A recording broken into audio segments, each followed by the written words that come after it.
Hello friends. तो हम बात करते हैं यूपी बोर्ड क्लास 12 हिस्ट्री के फर्स्ट चैप्टर ईंट मनके तथा अस्थियां हड़प्पा सभ्यता की बात करते हैं। तो जो कि अगर आप पहले वाले वीडियो नहीं देखे हैं तो वो पार्ट 1 में आपको मिलेगा, आप जाकर देख सकते हैं। अब हम पार्ट 2 स्टार्ट करते हैं, जो कि हड़प्पा सभ्यता, निर्वाह के तरीके, भोजन, ये सारे हमने पार्ट में करा चुके हैं। कृषि प्रौद्योगिकी, कृषि के अवशेष, मोहनजोदड़ो, दुर्ग, निचला शहर, नियोजन का प्रमाण, नालों का निर्माण, गृह स्थापत्य, मोहनजोदड़ो, दुर्ग, माल गोदाम, विशाल स्नानागार। तो हम दुर्ग से पार्ट 2 स्टार्ट करते हैं, ठीक है। तो चलिए हम स्टार्ट करते हैं।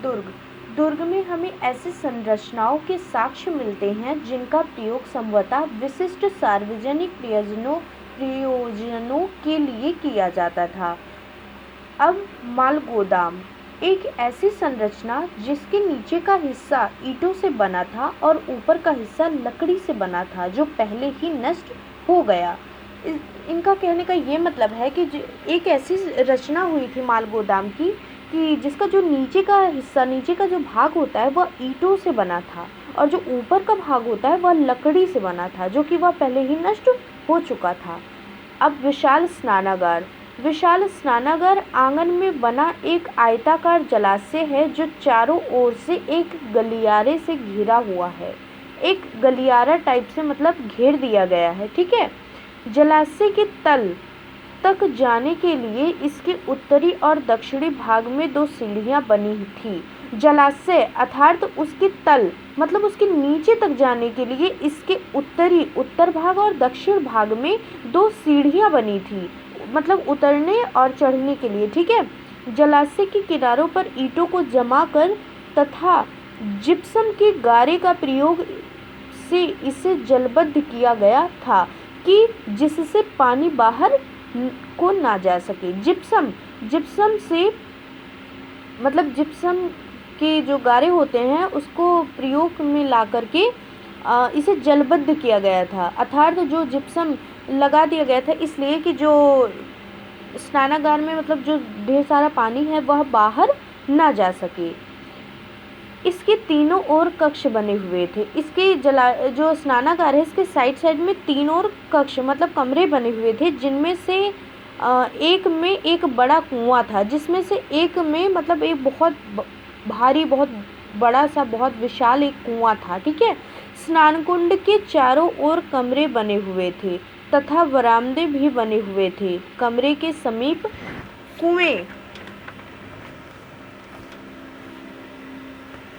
से पानी कुंड में आता था और कुंड के गंदे पानी की निकासी एक अन्य दरवाजे अर्थात घर से की जाती थी। गंदा पानी फिर बड़ी नालियों के माध्यम से शहर से बाहर निकल जाता है। मतलब इसका जो घर में जो गंदा पानी होता था वह बाहर की जो नालियाँ होती थी उसमें जुड़ जाती थी और जुड़कर जो गंदा पानी होता था वह शहर से बाहर निकल जाता था। स्नानागार की दीवारों के निर्माण में सीलिन मतलब एक सीलन होती है। स्नानागार की दीवारों के निर्माण में सीलन के लिए डामर या तारकोल का प्रयोग किया जाता था। मतलब जो पानी बहता है तो कहीं मतलब सीलन जम जाती है, सीलन पड़ जाती है, तो उस तरीके से वहाँ पे डावर या तारकोल का प्रयोग कर दिया जाता था कि जिससे सीलन ना पड़े।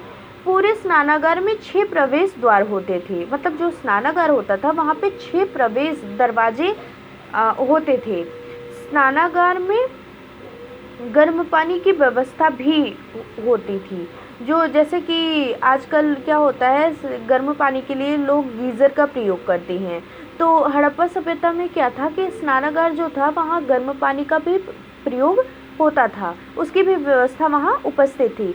इसका प्रयोग किसी प्रकार के विशेष पूजा अनुष्ठानिक स्नान के लिए किया जाता था।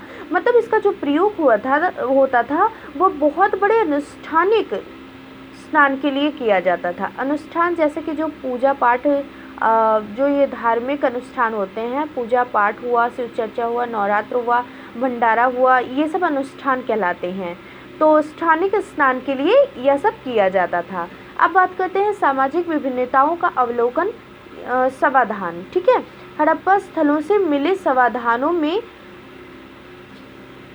आमतौर पर मृतकों को गर्तों में दफनाया गया था। मतलब जो हड़प्पा स्थान से जो समाधान में आमतौर पर जो मिले थे, मतलब मृतकों की जो लाश मतलब मिली थी, वह गर्तों में दफनाई गई थी। कभी कभी समाधान गर्त की बनावट एक दूसरी से भिन्न होती थी। कुछ स्थानों पर गर्त सतहों पर ईंटों की चिनाई की गई थी। कुछ कब्रों से मृदभांड तथा आभूषण मिले हैं। समोता एक ऐसी मान्यता की ओर संकेत करते हैं कि जिसके अनुसार इन वस्तुओं का मृत्युपरांत प्रयोग किया जा सकता था।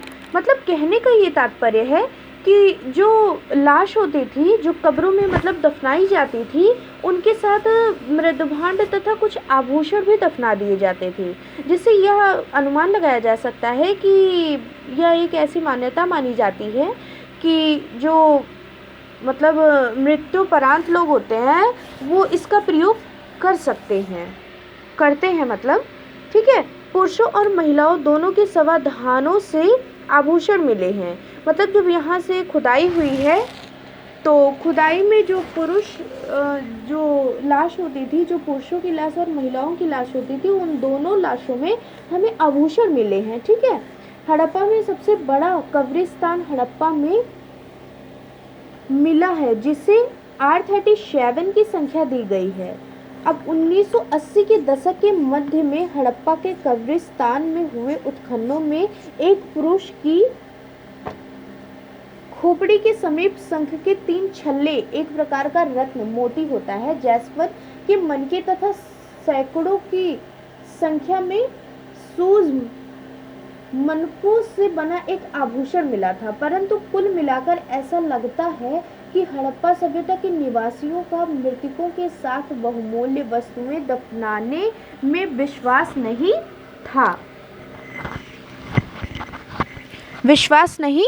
था। विलासिता की बात करते हैं हम। विलासिता की वस्तुओं की खोज। पुरातत्वविदों ने वस्तुओं को 2 वर्गों में विभाजित किया है। पहली उपयोगी वस्तु, दूसरी विलास की वस्तुएं।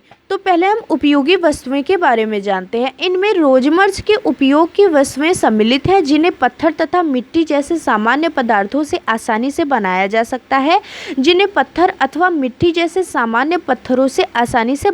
सकता है। जैसे चक्कियाँ, मृदभांड आदि शामिल हैं। ठीक है, ये उपयोगी वस्तुएं मानी जाती हैं। अब दूसरी है विलास की वस्तुएं।